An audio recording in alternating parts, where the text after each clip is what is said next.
what we're doing here is crafting an approach here that's iterative. And by iterative, I mean you're sketching some requirements at the outset, but in the form of scenarios. So it's not this perfect list of requirements. It's slightly imperfect, but as you go through these steps and as you get closer and closer to a decision, what you're doing is you're learning about what's possible from these vendors. You're also learning what you are capable of as an organization.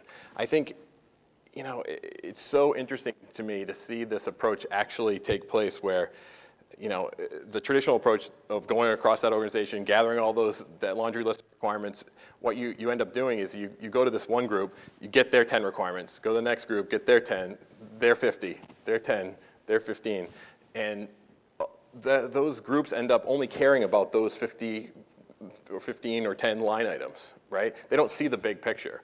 You take the approach where you describe that future way of working across different parts of the organization. People, even very early in the process, almost week one, when you get these scenarios down on paper and you start to communicate that to the larger team, people say, "Oh, I get it.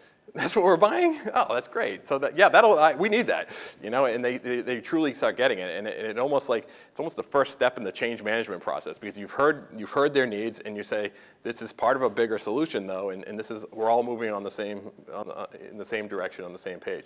But the learning doesn't stop there. As you go through this process, you're, again, learning what's capable from the vendors, learning about yourselves and what you really need, what's most important to you, and you're able to refine over time. So those initial set of scenarios become a subset as you get to the latter stages, and you can say, okay, well, these are what is most important to us. Let's really hone in on this.